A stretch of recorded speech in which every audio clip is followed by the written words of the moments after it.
मधल्या वेळात तर सगळ्यांनाच काही ना काही लागतं, अगदी लहानांपासून मोठ्यापर्यंत. आणि त्यात आता उन्हाळा पण लागलेला आहे, त्याच्यामुळे उन्हाळ्यामध्ये काहीतरी थंड, आंबट, गोड असं प्यायची खूप इच्छा होते.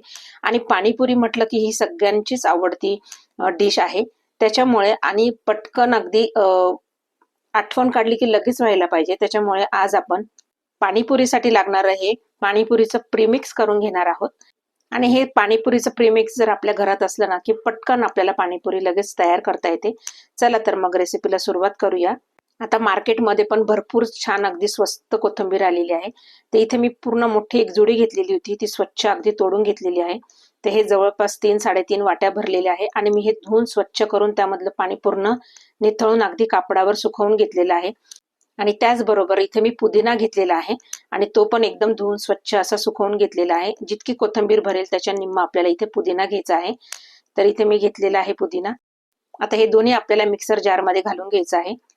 आता त्याचबरोबर आपल्याला याच्यामध्ये हिरव्या मिरच्या घालून घ्यायच्या आहे. तुम्हाला किती तिखट पाहिजे आहे त्यानुसार तुम्ही घालायचं. इथं मी थोडं तिखट पण घेतलेलं आहे आणि थोडं फिक्क्या पण मिरच्या घेतलेल्या आहे. भरपूर साऱ्या घेतलेल्या आहे, तुम्ही पाहू शकता. म्हणजे जे पाणीपुरीचं पाणी आहे ना ते एकदम छान मस्त असं तिखट लागेल. तर हे देखील आपल्याला मिक्सर जारमध्ये घालून घ्यायचं आहे. त्याच्यानंतर इथं मी 2 इंच अद्रक घेतलेलं आहे, ते देखील सालं काढून स्वच्छ धुवून बारीक बारीक तुकडे करून घ्यायचे आहे, ते देखील मिक्सर जारमध्ये घालायचे आहे. त्याचबरोबर आपल्याला इथे मी काळं मीठ घेतलेलं आहे 2 चमचे, 2 ते 2.5 चमचे घालून घेतलेलं आहे. खूप छान टेस्ट येते आणि हे आवश्यक आहे. त्यातच आपल्याला 1 चमचा इथं मी साधं मीठ सुद्धा घालून घेतलेलं आहे चवीनुसार. पाहू शकता तुम्ही इथे. त्यानंतर आपल्याला इथे 2 चमचे इथे मी चाट मसाला घालून घेणार आहे आणि 2 चमचे इथे मी आमचूर पावडर देखील घालून घेणार आहे. मस्त आंबट, तिखट, गोड असं हे पाणीपुरी प्रीमिक्स तयार होणार आहे. पाहू शकता तुम्ही. बघा हे घालून झालेलं आहे. आता यामध्ये आपल्याला हिंग घालून घ्यायचं आहे. आणि आता इथे मी भाजलेल्या जिऱ्याची पूड जी आहे ती 2 चमचे इथे घालून घेणार आहे. खूप छान असा स्वाद येतो मस्तपैकी. आणि इथे मी 1 वाटी जवळपास गूळ घालून घेतलेला आहे आणि गूळ पण हा अगदी बारीक किसून घ्यायचा आहे किंवा चिरून घ्यायचा आहे. तो पण यामध्ये घालून घ्यायचा आहे. आता हे मिश्रण जर जास्त होत असेल तर अगदी अर्धा आपल्याला हे ग्राइंड करून घ्यायचं आहे. इथे मी चिंचेचा कोळ घेतलेला आहे. चिंच ही गरम पाण्यामध्ये भिजत घातलेली होती मी. आणि त्याबरोबर इथे मी खजूर घेतलेला आहे. इथे मात्र तुम्हाला जर खजूर आवडत असेल तर घाला आणि नंतरही घातले तरी चालणार आहे. कारण मी आधी घातल्यामुळे माझं जे हे प्रीमिक्स आहे थोडं वाळायला वेळ लागलं. तर तुम्ही हे नंतर जरी घातलं ना करताना पाणीपुरीचं पाणी करताना जरी घातलं ना तरी चालणार आहे. आता हे सगळं आपल्याला मिक्सरमधून ग्राइंड करून घ्यायचं आहे. अगदी फाईन पेस्ट करून घ्यायची आहे. तुम्ही पाहू शकता कलर वगैरे किती सुंदर आलेला आहे. आपल्याला याच्यामध्ये अजिबात बाहेरचा कलर वगैरे काहीच घालायचं नाहीये. आणि आता हे दोन्ही मी ताटामध्ये काढून घेणार आहे आणि अगदी पातळ लेअरमध्ये आपल्याला हे ताटामध्ये लावून घ्यायचं आहे. ताटांमध्ये अगदी व्यवस्थित छान असं पसरवून घ्यायचं आहे. बघा. आणि एक दिवसानंतर आपल्याला हे आलटीपलटी करायचं आहे. म्हणजे काढून अगदी खरडून काढून आपल्याला छान असं मस्तपैकी 4-5 दिवस वाळवून घ्यायचं आहे. आपल्याला एकदम कडक उन्हामध्ये आणि पटकन वाळलं पण जातं. पटकन म्हणण्यापेक्षा 4-5 दिवस तर लागतातच. तर बघा आता हे छान वाळून गेलेलं आहे. पण यामध्ये मी खजूर घातल्यामुळे मला थोडंसं हे अगदी ओलं वाटलं तर मी हे पुन्हा वाळवून घेतलेलं आहे. पहा तुम्हाला आता आवाज येईलच, एकदम खडखड असा छान आवाज आलेला आहे. असं एकदम कडकडीत उन्हात वाळवून घ्यायचं आहे.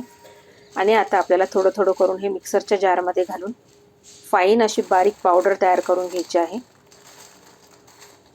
तर आता मी हे मिक्सरच्या जारमध्ये टाकून बारीक पावडर अशी करून घेत आहे. व्हिडिओ जर आवडला असेल तर नक्की लाईक करा आणि चॅनलवर नवीन असाल तर सबस्क्राईब करायला मात्र विसरू नका.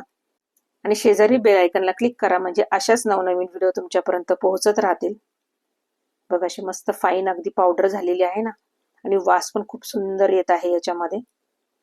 आता तुम्हाला ही अशी वाटत असेल कारण यामध्ये मी खजूर भिजत घालून टाकलेला आहे. बघा एकदम मस्त अगदी छान अशी मोकळी आपली ही पावडर तयार झालेली आहे. ते एका प्लेटमध्ये काढून घेते आणि मग उरलेली पुन्हा अशी छान अगदी ग्राइंड करून घेणार आहे.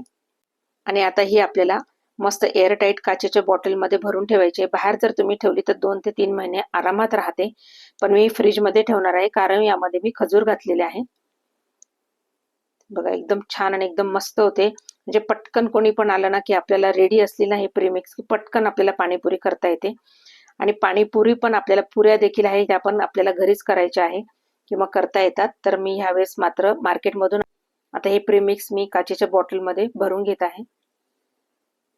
भरपूर असं प्रीमिक्स आपलं हे तयार होतं. खूप छान अगदी पाहिजे तेव्हा आपण हे प्रीमिक्स पासून पाणीपुरी करू शकतो.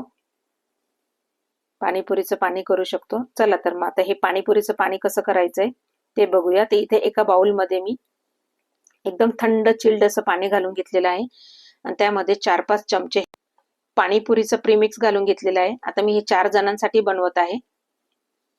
बघा एकदम सुंदर कलर आलेला आहे. पण तुम्हाला जर वाटलं की अजून कलर पाहिजे असेल तर तुम्ही याच्यामध्ये कलर देखील टाकू शकता. पण मी आपण आता हे घरीच बनवत असल्यामुळे कलर वगैरे अजिबात घातलेला नाही. आणि यामध्ये आपल्याला आता टेस्ट करून बघायची आणि चवीनुसार आपल्याला मीठ घालून घ्यायचं आहे.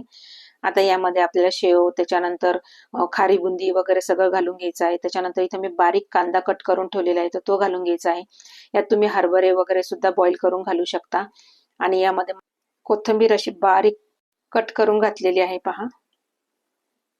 आता यामध्ये पाणीपुरी जे आहे हे 2-3 पाणीपुरीची पुरी जी आहे ना ही क्रश करून मी यामध्ये घातलेलं आहे.